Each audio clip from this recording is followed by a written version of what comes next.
Bueno, populismo es ahora la palabra populismo autoritario. Ya es la gran moda. Antes era peligro para México. Ya volvió a aparecer el joven Antonio Solá por ahí, el catalán, que era el gran asesor de campaña del joven candidato de entonces, Calderón. Felipe Calderón Hinojosa, el que llegó al poder, haya sido como haya sido, ¿verdad? Y entre el haya sido como haya sido, pues estaba la violación abierta a la ley federal y a la propia Constitución de que un grupo de organismos empresariales intervinieran directamente en la campaña, con lo cual se violó descaradamente. Y las campañas se volvieron absolutamente inequitativas e ilegales. ¿Qué pasó con Solá? Pues ya lo vieron a los 5 días en castigo por haber violado abiertamente la ley, un extranjero interfiriendo en nuestra actividad electoral. A los 5 días de iniciar el gobierno de Felipe Calderón Hinojosa, recibió la nacionalidad mexicana. Hoy ese flamante mexicano nacionalizado ya anda otra vez en el foro. Ahora es populismo autoritario. Cuidado con el populismo autoritario. Y bueno, yo no sé si la gente cuando repite la palabra populismo, sabe que el populismo es un término, una palabra que inventaron los comunistas rusos, los bolcheviques. Los bolcheviques estaban convencidos de que el impulso revolucionario venía del proletariado industrial. Y ocurre que había un grupo que pensaba que el impulso de cambio debía venir de todo el pueblo. A esos despectivamente los comunistas les llamaban populistas. Ahora nadie tiene muy claro qué diablos quieren decir con populismo, solo saben que es algo muy feo.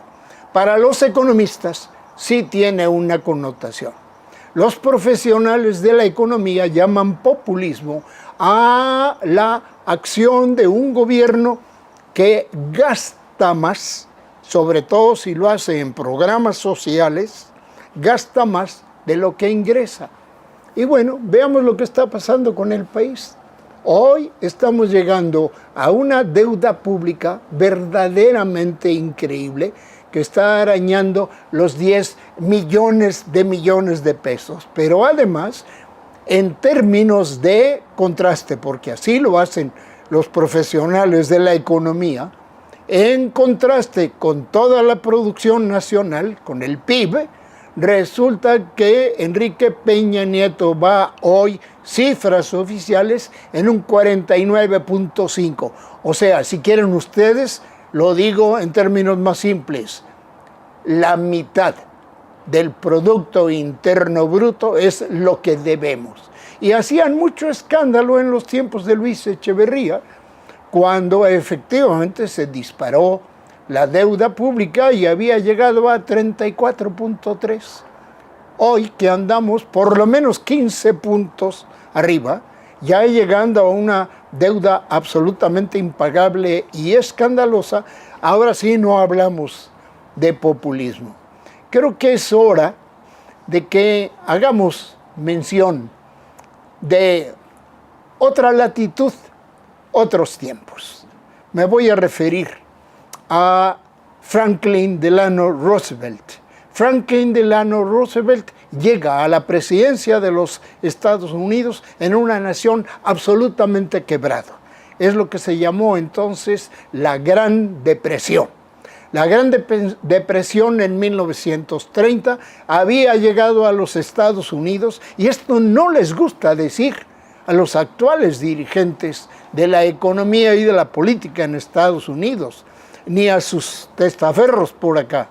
Había llegado a ese derrumbe por falta de salarios de los trabajadores y por maniobras chuecas de la banca. ¿Qué hizo Franklin Delano Roosevelt? Tomó posesión solicitó facultades excepcionales que le concedió el Congreso de la Unión y se lanzó a generar infraestructura pequeña pero por todos lados. 2 millones de jóvenes sin empleo. En la desesperación fueron contratados con su uniforme verde y negro y construyeron por todos lados bibliotecas, puentes, alamedas, parques, pequeñas presas, pequeños desarrollos deportivos, etcétera, etcétera, etcétera. Y eso levantó la economía y generó, por supuesto, dinero, ingreso familiar que volvió a dinamizar la economía. Además, Franklin Delano Roosevelt empezó a desarrollar toda una serie de programas sociales basados en un criterio fundamental: los derechos humanos. El derecho a la salud, el derecho a la vida, el derecho a la alimentación, el derecho a la educación. Y hoy resulta que va a ser más importante el rescate que se hizo, verdaderamente tramposo e inaguantable, del Fobaproa. Es decir, ¿qué decidió el gobierno mexicano? Rescatar a los bancos en quiebra, a los grandes ricos, a los grandes millonarios. Eso no lo consideran populismo. Eso es rescate de la estabilidad de la economía. Y entonces, ¿a dónde estamos llegando? ¿A dónde estamos llevando a la nación? ¿A una nueva gran depresión? ¿Eso es lo que queremos para el país? ¿O queremos efectivamente dinamizar con pequeñas obras de origen público o inversión privada? Cuando la inversión privada vea posibilidad de rédito, lo hará. Cuando vea que hay inversiones redituables, lo hará.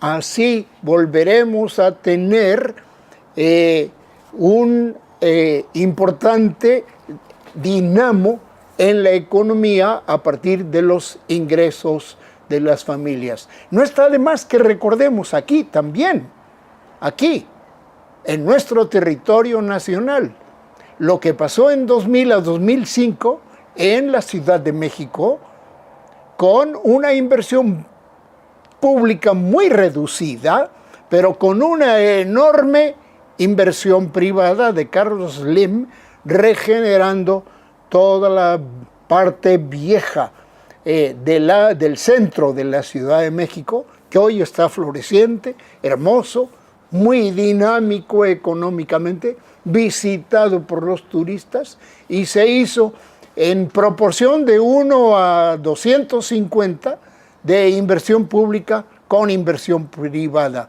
Por supuesto que hubo empresarios privados que obtuvieron utilidades, muy específicamente el hombre más rico del país, Carlos Slim.